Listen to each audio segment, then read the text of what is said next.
Bismillah ar-Rahman ar-Rahim. Now with the main headlines.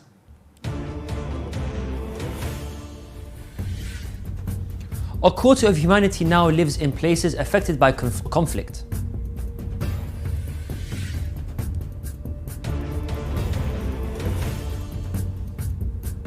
Chicago-based IEC Husseini School organizes art exhibition to commemorate Al-Baqi' anniversary.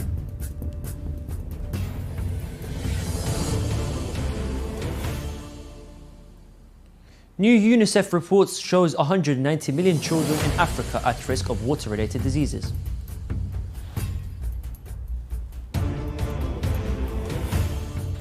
British newspaper The Guardian publishes new view on Rohingya Muslims' deteriorating situation.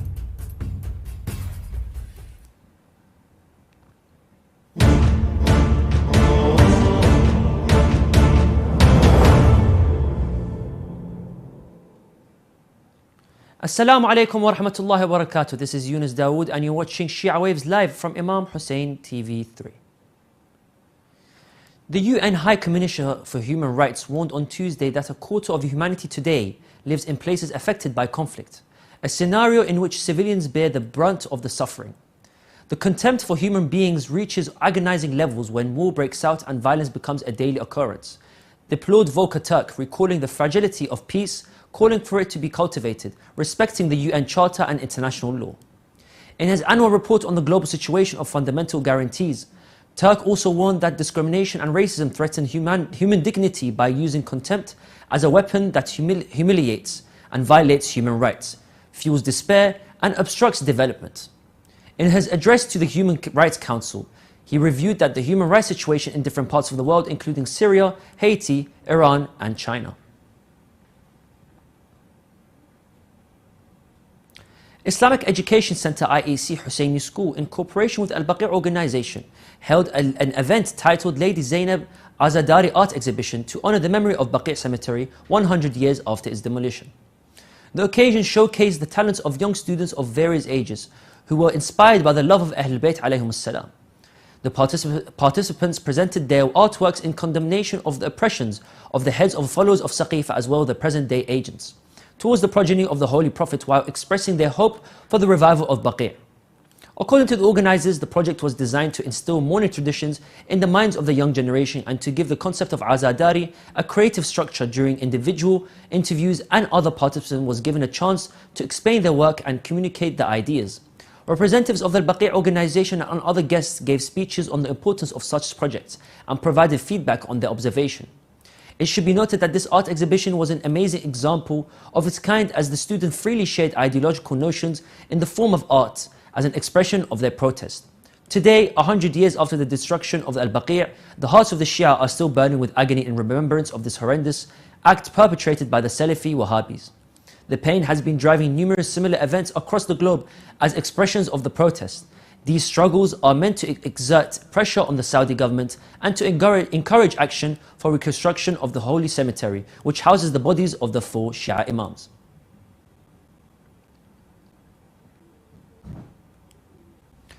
A new analysis from the UN Children's Agency, UNICEF, published on March the 19th, shows that some 190 million children in 10 African countries are at highest risk from a convergence of 3 water-related threats: inadequate water, sanitation and hygiene-related issues.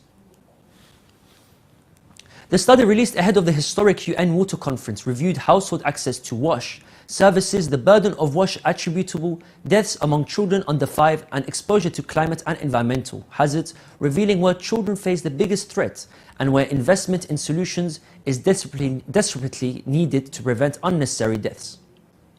Africa is facing a water catastrophe, while climate and water-related shocks are escalating globally. Nowhere else in the world do the risks compound as severely for children, said UNICEF Director of Programs Sanjay Wajistrira. Devastating storms, floods and historic droughts are already destroying facilities and homes, contaminating water resources, creating hunger, crisis and spreading disease. But as challenging as the current conditions are, without urgent action, the future could be much more bleak. Across the 10 hotspots, nearly 1/3 of children do not have access to at least basic water at home, and 2/3 do not have basic sanitation services. A quarter of children have no choice but to practice open defecation, hand hygiene is also limited, with 3/4 of children unable to wash their hands because of the lack of water and soap at home. Let us remind our respective viewers of today's headlines. A quarter of humanity now lives in places affected by conflict, says Human Rights.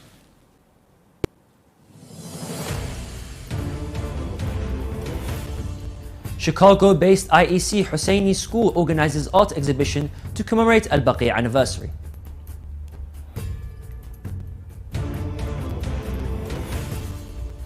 New UNICEF report shows 190 million children in Africa at risk of water-related diseases.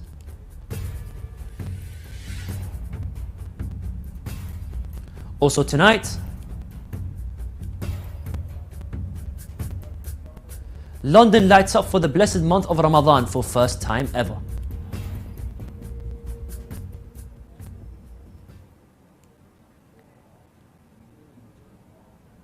More than 5 years after the hundreds of thousands have fled Myanmar, conditions in Bangladesh are deteriorating amid cuts in flood and food rations. More details in this following report. The hungry and desperate are now in more need than ever. Last month, the rations to Rohingya living in the world's largest refugee camp, Cox's Bazar in Bangladesh, was slashed. Another drastic cut is due next month. This is, as a UN expert warned, a matter of life and death. The Rohingya have lived on a knife edge for too long. Their suffering made global headlines in 2017, when the Myanmar military, supported by militias, launched a murderous campaign that took thousands of lives, forced 700,000 to flee the Rakhine state for Bangladesh, and was described by a UN human rights expert as genocide. In the last 2 years, what little attention has been paid to Myanmar has focused on the military's coup and attempts to crush civilian resistance. But the suffering of the Rohingya began decades ago and continues to this day, even outside the Rakhine state. Many had fled before returning, not always by choice, when they were assured it was safe, and it was not. They experienced discrimination and repression, military operations, programs, and the stripping of their citizenship. The 600,000 or so who remain in Myanmar are confined to camps, subject to government violence and denied essential services. Conditions in Bangladesh have become so poor that the number attempting dangerous sea crossings to Malaysia or Indonesia increased fivefold in the last year alone, to more than 3,500, at the cost of around a tenth of those lives. Earlier this month, a huge blaze tore through one of the camps at Cox's Bazar, leaving an estimated 12,000 people without shelter. The latest in a series of fires endangering lives and destroying the meager possessions that these refugees can still muster. It has been blamed on the armed gangs that menace, rob, and murder inhabitants in the camps. Rohingya claims that Bangladeshi police have failed to root out the violence and instead harass and extort from them even further. Reporting for Imam Hussein TV, Ali Jagani.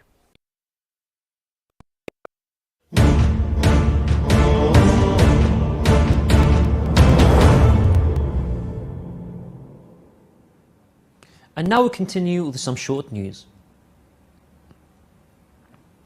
The Grand Mosque's Kiswa Maintenance Department said that it has carried out work recently to maintain the Kiswa that covers the Kaaba, fixes edges and tighten the belt that surrounds it, to help ensure it looks its best during the holy month of Ramadan.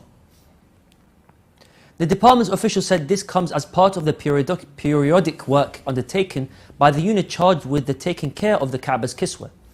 It is carried out in accordance with a fixed program that is implemented through the Kaaba's comprehensive maintenance and cleaning processes throughout the years.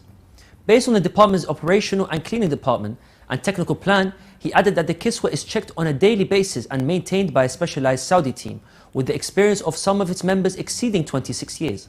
The team charged with this task inspects all of the Kiswa's parts as well as their rings, keep it in place.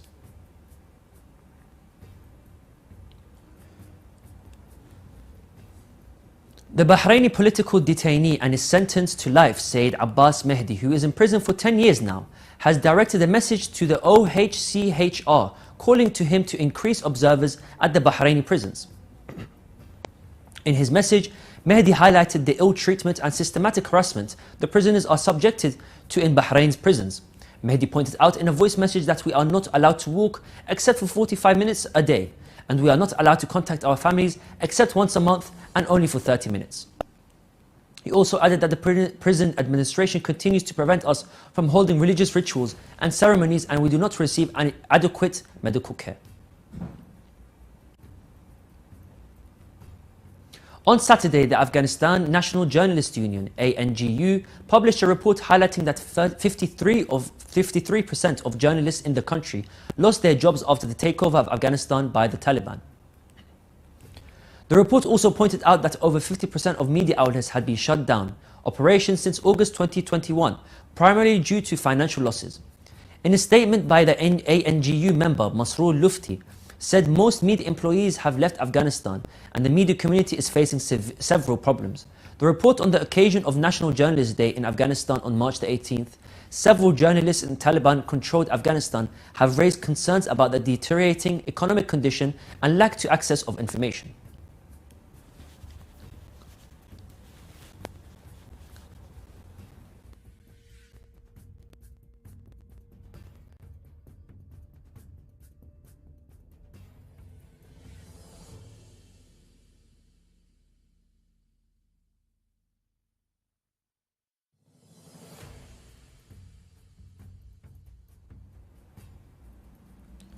Three terrorists were killed in a counter-terror operation by security forces in the Auran district of Pakistan's southwestern Balochistan province. A military statement said on Saturday night from March 15th onwards, an intelligence-based operation was initiated to intercept a terrorist group operating in parts of the district. The Inter-Services Public Relations, the media wing of the Pakistan's army, said in a statement based on credible information, multiple ambushes had been laid along different routes in the area, frequently used by the terrorists in the last 3 days, the ISPR said. The death toll in Southeast Africa due to the exceptionally long-lasting tropical cyclone Freddy has risen to 522 according to authorities in Malawi, Mozambique and Madagascar. Disaster management authorities in Malawi, which has been hit the hardest by the cyclone, reported on Saturday that the death toll has risen to 438 in Malawi's President declared a 14-day national mourning period on Thursday. There are hundreds of evacuation centers set up across the country for survivors, with tens of thousands in Malawi also have left homeless, and approximately 345,000 people affected by the heavy rains, floods and other landslides.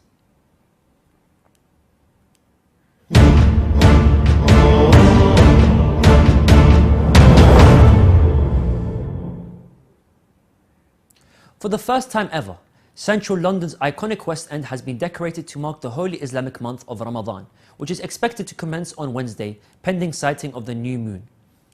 Middle East Monitor reported London's Coventry Street, which connects two of the city's busiest squares, Piccadilly and Leicester Square, has been illuminated with the message Happy Ramadan, along with lights depicting the crescent moon and the stars, and traditional lanterns known as fanus, which are commonly used to decorate streets across the Middle East for the fasting of the month. The West End is also already a popular shopping and tourist destination, and during Ramadan it isn't uncommon for surge in wealthy Gulf tourists during the fasting month, which has been referred to the British media as the Ramadan rush. London also has the highest concentration of Muslims, with 15% of Londoners describing themselves as Muslim.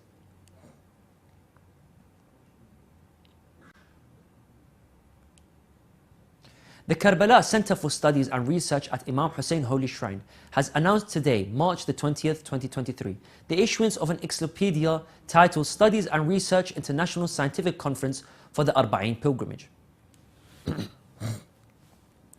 Mr. Mustafa Muhsin Shakir, Karbala Center for Studies and Research, launches an encyclopedia on Arba'een Pilgrimage. The first volume is titled Arba'een Pilgrimage, Meanings and Connotations. The second volume is of 3 parts and is titled Arba'een Pilgrimage, is the ascent of reform and an approach of spiritual education. However, the third volume came with 1 part under the title The Arba'een. Visitation is a journey of giving towards achieving the goals of sustainable development. While the 4th volume also included 1 part titled Youth and Arba'een Visitation, Self-Development to Create the Future, while the 5th volume came in 2 parts under the title The Arba'een Visitation is the Body of Life, whose heart is the family and whose mind is the youth. It is worth noting that the centre will hold its Arba'in International Conference on the 23rd to the 24th of the coming month of Safar 1445 after Hijrah. We have reached the end of today's Shia Waves show. Let's remind our viewers of today's headlines. A quarter of humanity now lives in places affected by conflicts, the UN says.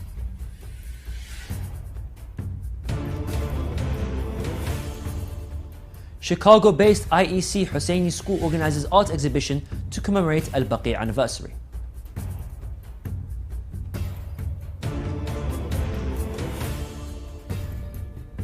New UNICEF report shows 190 million children in Africa at risk of water-related diseases.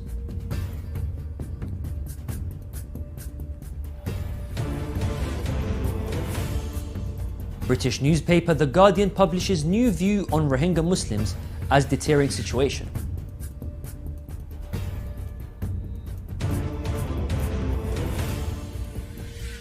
London lights up for the blessed month of Ramadan for first time ever.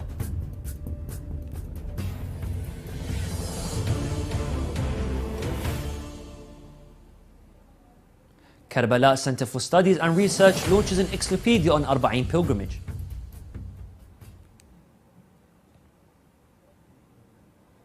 You can view the latest news on Shia Waves website, and you can send news of your city or country to be published on our news agency. Contact us on the numbers at the bottom of the screen. This is the end of today's news. Thank you for watching, and we pray to Allah the Almighty to hasten the reappearance of the Imam of our time. Wassalamu alaikum wa rahmatullahi wa barakatuh.